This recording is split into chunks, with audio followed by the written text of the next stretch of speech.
You're listening to a Roddenberry podcast. We made it. End of the week. Everybody's working for the weekend. Yes. Don't flag us, YouTube. I'm singing. It's not Foreigner or Journey or whatever. Cool. Well, welcome to Mission Log Engage, where, we engage with your comments and questions. And we've had some really thoughtful, deep pieces this week. It's been a good week. Yeah, it's been a good week. Yeah. And, great emails. Yeah. And we're going to wrap it up this week with something a little shorter, but, who knows? Might spark a long conversation between us. So, Norm, what do we have? Well, it has been Caretaker week. So we've released Caretaker, our very first episode for Voyager. And we've had some great responses on our Facebook page. And this is one of them. So this is from John on the Mission Log Facebook page. And you can read all the comments there. And John said, first time watching this series. So looking forward to this journey with John and Norm. I agree with their comments about this being a solid episode. This is Caretaker. For the reasons stated, and I am engaged. Already think Janeway is at the top of the captain's list. Could she become my favorite? Time will tell. Wow. But I would add the question of the Caretaker. Why didn't you just relocate the survivors after the disaster you created? Obviously, they have the tech to do it, and it would have allowed them to develop as their own society for the past 1,000 years.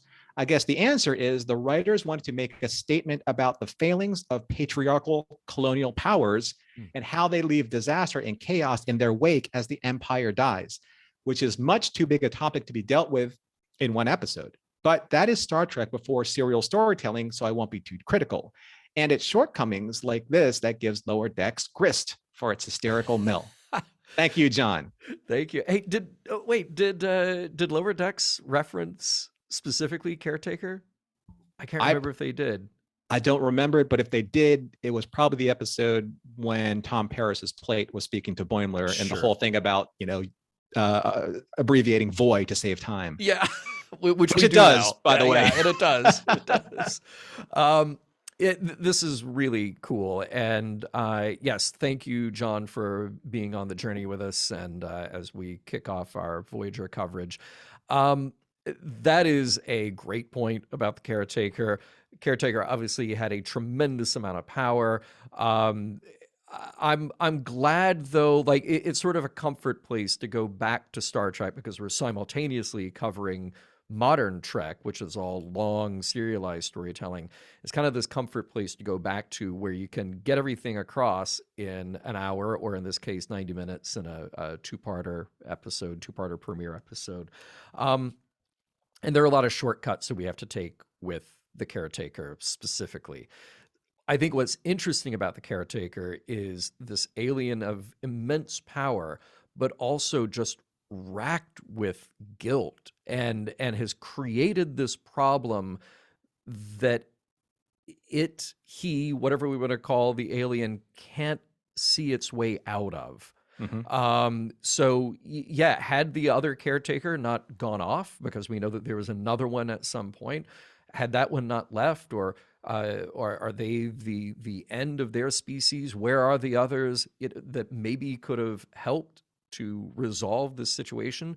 But regardless, he's standing in the kitchen after he dropped the bottle of milk, and now he's got a mess to clean up and can't see how to do it. Right. Yeah, I said it in the episode. I feel bad for the Ocampa because I really do feel like their days are numbered.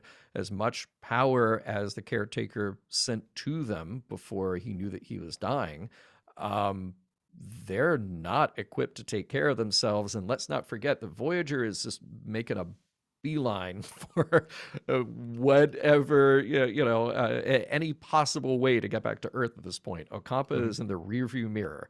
Oh, yeah. So, I don't know. What do you think, man? I mean, it's an interesting premise. I mean, of course, if we equate the Caretaker's species to be the omnipotent type of power of, say, the Q or the Metrons or the Melkotians or any of these energy beings that can snap their fingers and change destinies, then yeah, we can apply, what John is saying here. The way I saw it was sometimes people, using human terms now, sometimes we compound a problem with another problem to try and fix it. We try and create positives out of 10 negatives. Yeah. Because, of course, the only way to fix a problem is to throw more money at the problem. We know this, right? Right. You know, the famous IBM commercial. So when the caretaker created the problem for the Ocampa, he's like, well, I really could move them to the next planet because there are many of this system, because this is the fifth. But if I do that, then I remove them from their home. How can I do that? Why don't I just micromanage the problem and create smaller solutions instead of use this godlike power of myself to, I don't know, maybe adjust their minds and have them not even remember that they were moved to another planet, right? Yeah. So he's like, no, I kind of screwed up their environment. What if I gave them better food? Well, the food's not so great because it only comes every 4.7 hours. What if I give them better entertainment? Well, you know, the TVs aren't so great, you know, because, you know, they have better plasma TVs on the other planet. So, you know, what if I gave them, you know, better this or better that, you know, micro adjustments in this kind of like analysis paralysis of not being able to get out of your own way. Yeah. Right. So that's where the caretaker. And let's not forget that the caretaker knows he has a limited amount of time and a limited amount of power, too. You know, so there might be some other factors playing against him. But yeah, essentially, it's like, well, you know, that didn't go so well. You know, the dam burst, and we really could have fixed it. But instead of moving all these people, why don't we just give them bigger buckets so they can bail themselves out faster? Right. Yeah. Right. That's kind of the solution that we're seeing here with the caretaker. Like, well, maybe they'll figure it out. You know, who knows? Yeah. All I know is that I got to tune my banjo because I don't have enough time. So maybe he should just give them all banjos. You know, to distract banjos them. don't tune themselves. Okay. Exactly. And they're anything. And we said this in Caretaker, not nearly enough banjos. Nope. Enough tricorders, not nearly enough banjos. Yeah. Yeah. The banjo to tricorder ratio was really off, and I hope that Star Trek can fix that in the future. Yeah. All right. Well, thank you for watching and listening. Remember that you can send us your comments, missionlog@roddenberry.com. You can find us on Facebook and Twitter at missionlogpod. Subscribe to this very playlist for Mission Log Engage here on the Roddenberry Entertainment YouTube channel. It's Roddenberry Entertainment or Roddenberry Prod. And remember, we may engage with your comments on the air.